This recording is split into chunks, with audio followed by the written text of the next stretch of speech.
This is ABC-7 Extra. Good evening. I'm Saul Saenz, and this is ABC-7 Extra Sunday edition. Thank you so much for permitting us into your homes this Sunday evening. Many in the borderland were shaken to the core when learning about yet another shooting on Cielo Vista grounds. The shooting came just a week after the Cielo Vista Walmart shooter, Patrick Crusius, pled guilty to 90 charges of killing 23 and injuring many others. Many of the charges, federal hate crimes. The judge accepting his guilty plea. Then this. Shots ringing out inside a busy mall food court Wednesday. You're watching video from inside the mall taken by mall customers. Police say two groups got into a fight near the mall's food court, leading to a 16-year-old pulling out a stolen handgun, killing 17-year-old Angeles Zaragoza and wounding two others. They are a 20-year-old man and a 17-year-old boy. Police say the 16-year-old suspect then ran through the mall towards shoppers while holding the gun. That's when police say a 32-year-old man, who they described as a licensed to carry bystander, took out his own handgun and shot the suspect. An off-duty officer working security in the mall detained the teenage shooter as well as tended to the wounded. Two people remain in custody. Joining me this evening to talk about the shooting and how we move forward after the incident is Special Agent FBI Jeffrey Downey, Special Agent in charge. Sitting next to him is El Paso District Attorney Bill Hicks. Also joining us is mental health expert Dr. Aisha Shariq with Texas Tech's physician of El Paso. Now, we have a lot to get to, so let's get started. I'll start with you, Agent Downey. What is the FBI's involvement in the shooting investigation? So, in particular, to any shooting, any mass shooting that occurs, the FBI will respond, and that's as a result of a law that was passed in 2013 for the Violent Crimes Act, which sends us out to support our federal, state, and local law enforcement partners in response to neutralizing and mitigating the threat, but also to support with the aftermath of it, the evidence processing of the scene, victim services, and also to support with the investigation. Our focus on any of these investigations is to determine if a federal violation occurred, if it's linked to a hate crime, or if it's a potential domestic terrorism or international terrorism incident. Do you determine if any of those crimes that you just mentioned fall under this particular shooting? So, for this particular shooting, we've worked very closely with the El Paso Police Department. I do want to say the El Paso Police Department and all the state, local, and federal partners did an exceptional job responding to the Cielo Vista Mall this week. Just a very good job. Bottom line, there was an off-duty officer that was able to engage in that incident very, very quickly and prevent others' lives from being lost. So we've worked very closely with them, and we will continue to work closely with them on any of these cases to determine if a federal violation has occurred. That's currently under investigation, is what you're saying essentially. Yes, sir. All right, let's go over to District Attorney Hicks. Please tell us about the DA's involvement. When we have a shooting like the one we just had Wednesday night, do DA investigators work hand in hand with law enforcement? Sure. So it's important to remember that the role of the district attorney is to kind of have an overview of a case. So we look at the case from not just the beginning of the investigation, but all the way through to the end of the prosecution, to the victim services that are needed from the global high perspective on a case.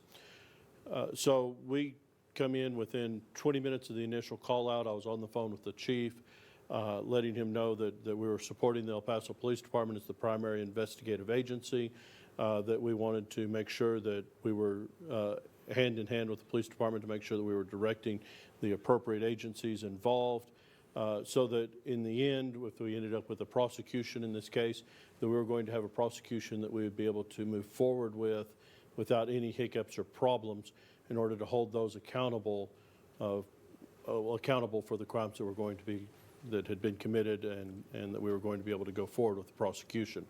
So we do work hand in hand with law enforcement throughout the investigative stage, but even in the crisis management, we were there in the 911 Operations Center, hearing what was happening and making sure that the direction that the law enforcement agencies were going was going to be in a way that we were going to be able to maximize our prosecution at the end of the case, and that we're also available to provide the victim services that were going to be needed as we went through this initial phase of the case all the way through to the end of the case. So it's very important that we have a good, strong prosecution presence in these types of cases, and I'm very pleased to say that the chief worked very well with us through this entire scenario. It was a well operated force. We thank our FBI partners, we thank the DPS, the Sheriff's Department, the Police Department, the School District Police Department. All of the entities responded fantastically in this scary situation. Very scary, yes.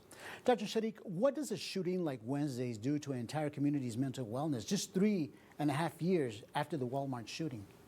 What does it trigger? That's a great question, Saul. And I would like to get started by just the background, what happened when Walmart shooting happened. There was a lot of uncertainty. There was a lot of questions that were not answered. And I think our law enforcement officers did a great job by finding the answers and reassuring us that they're on target, they're working on it, they're trying to find the answers to make us all safe. However, with the incidents that just recently happened in Cielo Vista Mall, there's a lot of uncertainty. There's still a lot of questions that people want to answer. People are scared.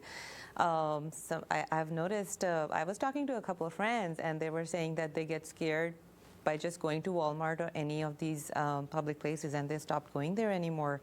One of my friends was telling me that she was even looking for places to escape. She always has an escape plan in mind. So according to my patients, there's a lot of questions. The children, because I primarily deal with children, adolescents, the children are asking a lot of questions, what's going to happen? And also I think as a parent, it's really important to have an open communication with your child, because they are learning from everywhere, from school, from media, from lots of different places. But it's really important that you reassure them, you talk to them, you have an open communication and comfort them, because parent or home is a place where a child feels safe, and right. That's the most important aspect. So as a parent, it's really important to take care of yourself so you can take care of your family. And we are here to support you. Okay, we're going to delve that into a little bit deeper. You're watching ABC-7 Extra Sunday Edition. Still ahead, we still don't know the motive behind Wednesday's shooting, only that 2 groups were involved. I'll ask my guests what agencies are doing to find out what that motive was and how finding that motive could help protect the rest of the borderland. We'll be right back.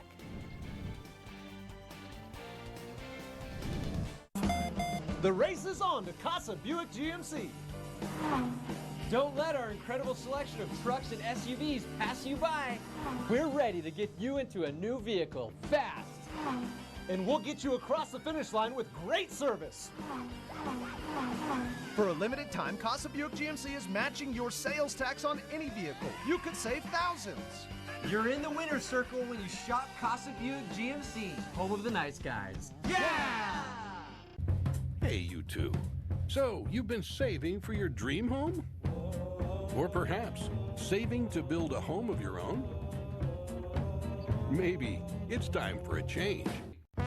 Now is a great time to apply for a First Light mortgage and save up to $3,500 on your closing costs. Apply now, and remember, First Light Federal Credit Union. Your better credit union. For months, we've been saying that Fred Loya can save you more money on your car insurance. But just how much more? In recent months, people who switched from Geico and Progressive to Fred Loya Insurance have saved over $1,500 a year. State Farm customers who switched to Fred Loya saved over $1,600 a year. Allstate customers saved over $1,100 a year. That's a combined savings of over $240,000 a year. So start paying less. Call or visit fredloya.com. If you don't call, you don't save. Follow the yellow brick road. Follow the yellow brick road. Follow the yellow brick road. Follow the yellow brick road. Heart-pounding design, intelligent technology, courageous performance. Discover a new world of possibilities in the all-new Lexus RX. Never lose your edge. Get 4.99% APR financing on the 2023 RX 350.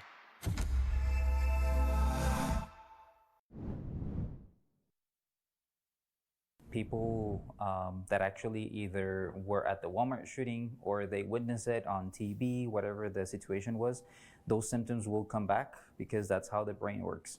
It stores those fragments of those memories. And so yesterday, yeah, we were seeing people that actually were hyperventilating, some anger, some guilt, some irritability. There's a lot of those symptoms that we see across multiple populations. And welcome back to ABC-7 Extra Sunday Edition. I also want to welcome back my guest, FBI Jeffrey Downey, Special Agent in Charge. Sitting next to him is actually Dr. Sharik, Aisha Sharik, and then El Paso District Attorney Bill Hicks. Thank you all for joining us. I want to start with you, Dr. Sharik, this time around, because our community's mental wellness is of the utmost. What sort of a reaction are mental health experts hearing from the public following this latest shooting?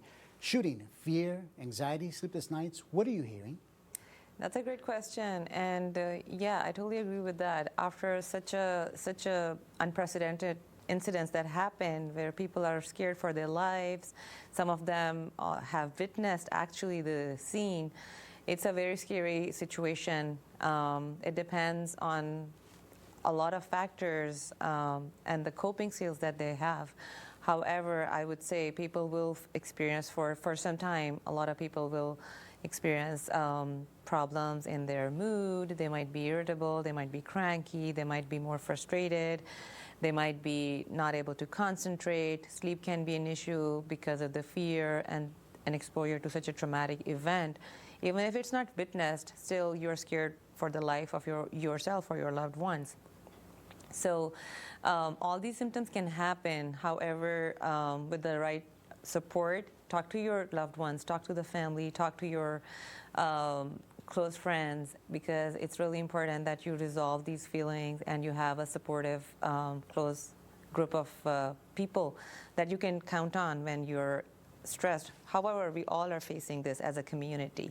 So I think we can all support each other by being open about the communication and trying to figure out how to help each other the most. Is there a stigma involved where people are perhaps thinking, you know, maybe I'm not strong enough and perhaps, you know, I'm not supposed to be feeling this way and perhaps don't seek out that help? Yeah, you're absolutely right, Saul. This stigma is across the spectrum for mental health, mental illness that's there. However, I would strongly encourage people to take the first step, to be that strong person, to be able to share your feelings, because I think it takes a lot to be able to tell somebody, hey, I'm feeling vulnerable and I'm not feeling good. Can you help me? Because it takes a lot to ask for help. So asking for help is the first thing. It depends on how severe are your symptoms. Most of the people will start feeling better over the next few months. They will get over this incident, this trauma that happened in their lives. However, if it's severe enough and you were one of the victims or you were one of the witnesses, it might persist longer than a few months, and then at that point you might need professional help. Okay. On the law enforcement side, is the FBI receiving tips from the public letting you know if this is either isolated or part of a bigger problem? Because we, as you well know, we've been putting up your tip number, FBI tip number, on our screen since Wednesday's events. Are you getting any tips? So yeah, first of all, I want to thank the community. We worked very closely with the police department at the beginning. As I said, that, you know, as the district attorney said, they have the lead in this investigation, as all indications are that it's a local crime.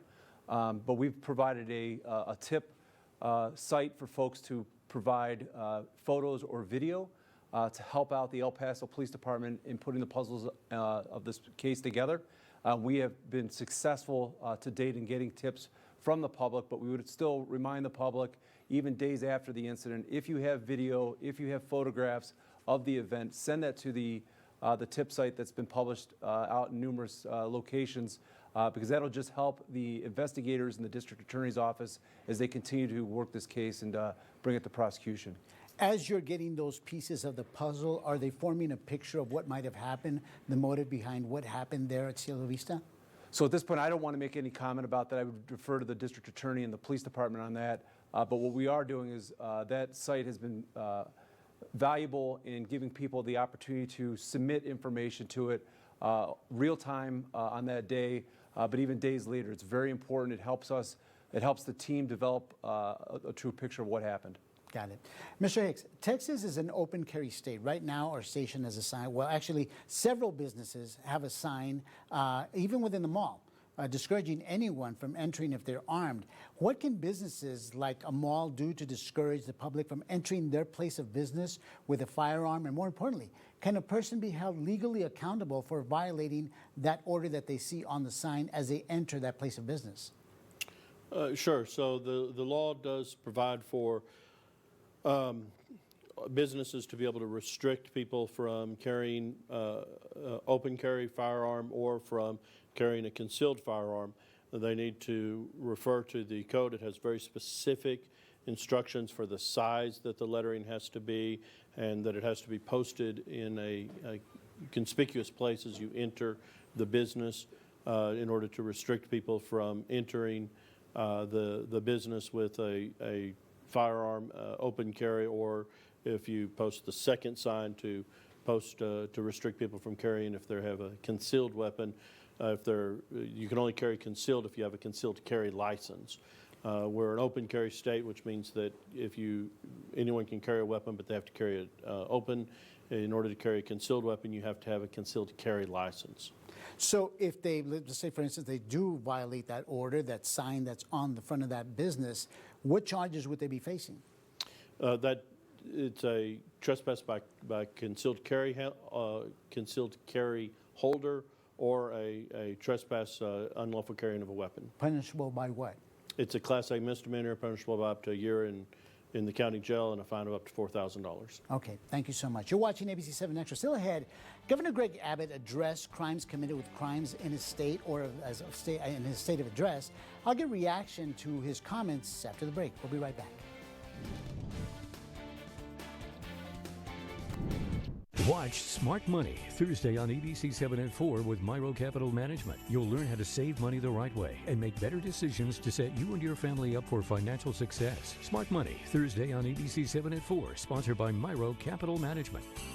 Truck Month starts now at Shamali Ford. Score below MSRP pricing on all your favorites. New 2022 Ford F-150 STX Sports, just $45,990.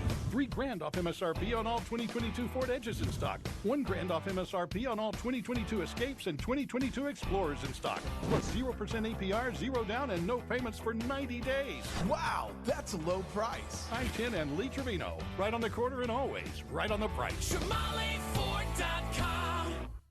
The savings are presidential all month long at Oscar Leaser's Hyundai of El Paso. You'll save thousands with zero cash out of pocket, interest rates as low as 2.9% APR, and payments as low as $199 a month. And the best part? We have the best inventory we've had in years. We're talking presidential savings on the vehicles you want, like Elantras and Sonatas, Konas and Tucson, Santa Fe's and Palisades. All in stock today. Not tomorrow, but right now. Let presidential savings soar all month long at Oscar Leaser's Hyundai of El Paso.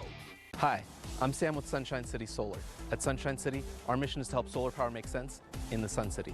Unfortunately, a lot of solar companies in El Paso are charging well over $4 a watt for a basic solar install, and our electric company is charging aggressive monthly fees just for going solar. We don't think that's right. At Sunshine City, our solar is well done and well priced, so that you can feel smart about the money that you're actually saving and feel good about reducing your carbon footprint. Call Sunshine City today for a free quote and learn more at sunshinecitysolar.com. A mother arriving home from work, gunned down and killed in her garage. In her latest podcast, Regional Murrow Award winner Stephanie Valle explores how politics and hate led to the murder of Georgette Kaufman. Borderland Crimes. Download it now. Welcome back to ABC-7 Extra Sunday Edition. During Governor Greg Abbott's State of Address, he mentioned most gun crimes are committed by criminals who possess guns illegally, and that we need to leave prosecutors and judges with no choice but to punish those criminals and remove them and their guns from our streets. He says he wants a mandatory minimum sentence for criminals who illegally possess guns for 10 years behind bars. I want to welcome our guest right now, FBI Jeffrey Downey, Special Agent in Charge. Sitting next to him, or with him, is Bill Hicks, our District Attorney, and mental health expert Dr. Aisha Shadiq with Texas Tech Physicians of El Paso. District Attorney, I'll start with you. Mandatory minimum sentence for criminals who illegally possess guns up 10 years behind bars. Obviously, the governor just recently said this. Your reaction to this? So a felon in possession of a firearm is a third-degree felony. It carries with it a punishment of 2 to 10 years in prison and a fine not to exceed $10,000. So the minimum time in prison for a felon in possession of a firearm is 2 years.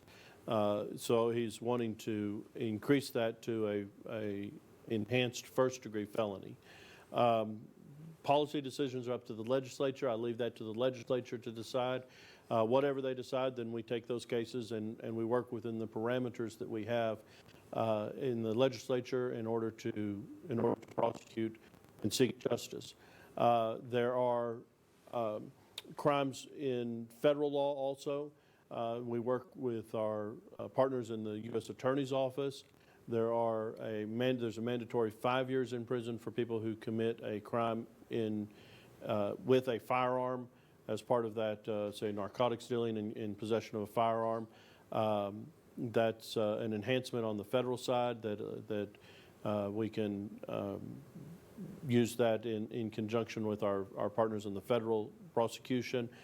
So there are some options there for some dual prosecution in the right case, in the appropriate case. So there are other options out there.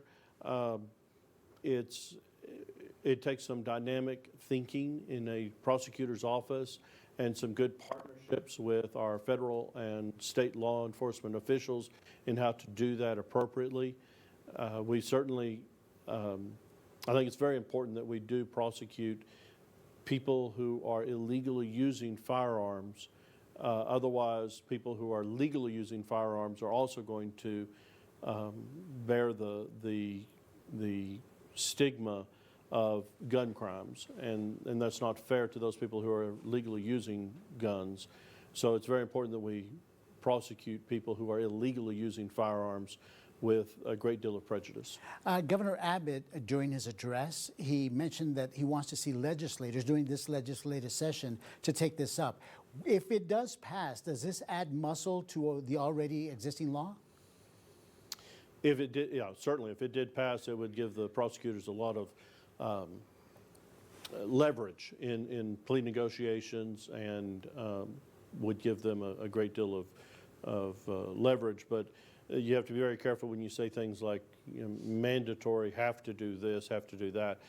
Prosecutors need the ability to negotiate and plea bargain a case simply because the facts vary from case to case. People's history, criminal history vary from case to case.